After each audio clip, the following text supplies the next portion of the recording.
Since the hearing of P2B and the Labour Party's petition began at the Presidential Election Petition Tribunal, Abuja, many lawyers have been talking about legal technicalities, how the defendants will try to take advantage of that, and what the petitioners should do to avoid it. Today, we will take a look at legal technicalities, what it means, and why it is their only hope of winning in court. There here refers to, of course you know, the trial of Tinubu, APC, and INEC. When a defendant starts to dig for the slightest error in the rules of the court or procedures, the lawyer is simply looking to take advantage, not minding the injustice that the plaintiff will suffer. In other words, the lawyer knows that the case has merit, but his only defense is to look for little errors here and there and try to capitalize on them to convince the judge that the rules of the court or procedures should be followed to the letter, which might ultimately lead to the dismissal of the case if the judge agrees with him to overlook the merits of a case and dismiss it because of little errors that have no effect whatsoever on the substantive matter. So when this kind of thing happens in court, it is referred to as technicality, that the matter was struck off based on technicality. Technicalities can not only be introduced during trials. In some cases, the plaintiff might have gotten judgment only for the case to be dismissed on appeal for the slightest excuse of something like court jurisdiction, which means that the plaintiff took the matter to the wrong court. According to Nigeria's constitution, each court has its own jurisdiction. The type of matter that each court can hear or try are clearly spelled out. The court is where people run to get justice. But when they are denied justice based on legal technicalities, one wonders if the court is truly living up to expectation or serving the purpose that it's supposed to serve. Judges shouldn't be relying on technicalities to strike off cases. In fact, all legal technicalities should be resolved before the trial can begin, not during or after the trial. It is obvious that the defendants in P2B's petition will rely on technicalities in their arguments. They will hope to convince the judges to overlook the merits of P2B's petition and make their decision based on technicality. This can be seen in how they oppose and object to certified true copies admitted in evidence by the court, despite agreeing during the pretrial not to oppose them. Anyway, there's good news. The presiding judge promised that they will look at every matter and plea made by the petitioners based on their merit. Unless they do otherwise, which they haven't done for now, we should just follow the proceedings without prejudice.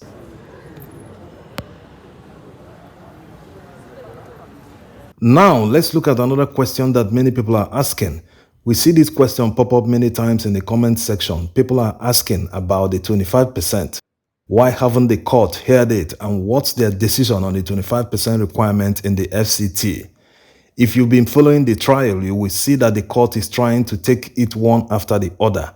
According to P2B and the Labour Party's petition, the first prayer in their petition is the issue of non-qualification of Tinubu based on his forfeiture of $460,000 to the US government, being proceeds of narcotics trafficking. So the Labour Party are praying the court to disqualify him, and the first witness they called testified on the $460,000 forfeiture. After that, they are now tendering evidence in court. When they finish, they will go to the next stage, and the court will not deliver judgment separately.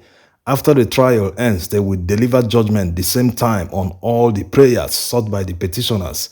Let's use this opportunity to reiterate that the issue of 25% is so embedded in our constitution that it is impossible to rule against. Let's just cite another example out of the many we've cited in many of our videos. This is section 134, where it talks about what conditions the winner of the presidential election must fulfill. Let's skip subsection 1b, where it mentions 2/3 of all the states in the federation and the federal capital territory, Abuja.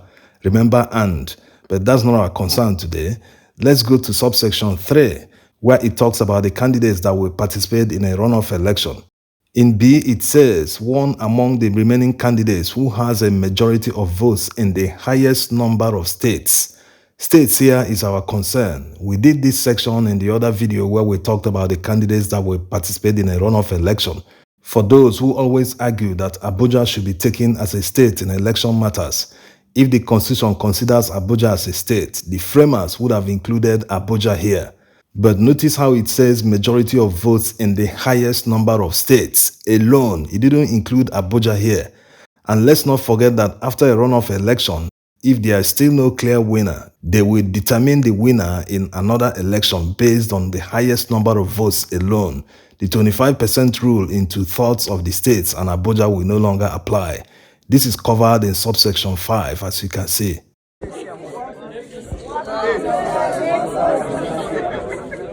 Like already said in another video, Nigeria should tackle problems from the root. When you uproot the problem like the way you uproot a plant, you solve the problem. Most of the time we are tackling effects of a problem rather than the root cause of the problem itself. Why must every presidential election in Nigeria end up in court? Not just presidential election. Many states, they contest the results in court. The powers of INEC returning officers, collation officers, or any INEC commissioner who has the right to declare someone a winner of an election in Nigeria must be removed. Even without proving that they intentionally rigged and altered the results in favor of the APC, humans can make mistakes during calculations. That's the human factor. So why should we rely on humans when we know that they make mistakes? Especially when we know that softwares and machines can do it better. The best way to conduct elections in Nigeria going forward is to eliminate all the collation points, because this is where they manufacture figures. In the presidential election, there are 4 collation points or levels. There's the ward level collation, local government collation, state level collation, and the final level, the National Collation Center. In a governorship election, there is ward collation, local government, and the state collation centers. So in order to remove the human factor at the different collation centers, the results of the election from each polling unit should be filled in an online form and uploaded through an encrypted secure connection to INEC servers. The application running on the server should automatically reject results that are more than the registered voters in a polling unit. All possibilities should be taken care of by the software, including handling of PVCs.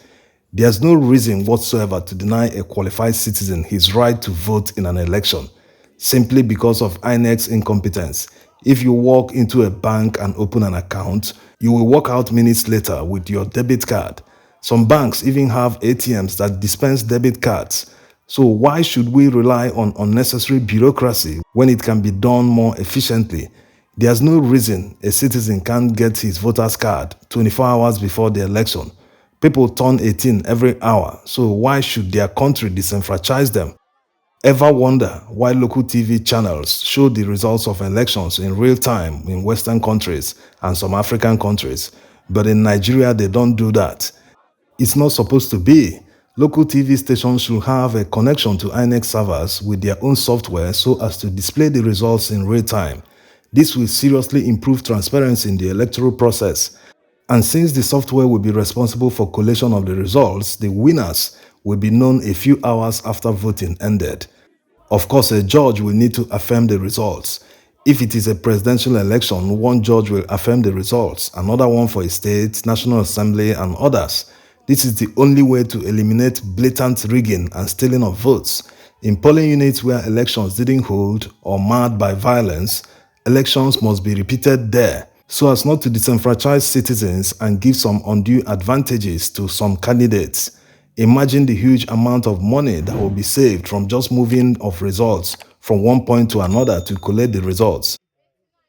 The polling officer will just punch the results in front of everyone and upload it. No need to go to the ward headquarters to collect the results or local government collation center, etc.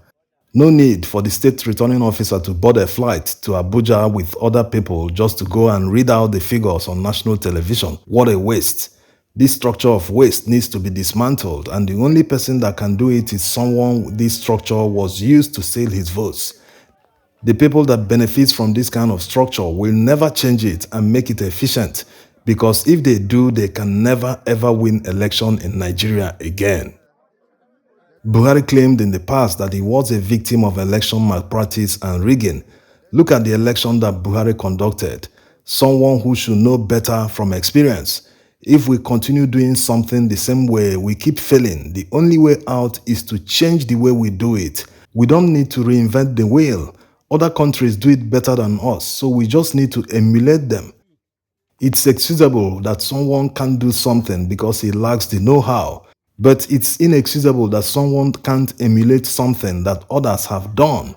By the way, election rigging should be made a treasonable offense so that people will think twice before snatching ballot boxes or ballot papers. Remember that hearing on P2B's petition resumes tomorrow, and as usual, we will be bringing you updates and the full transcript of what transpired in court.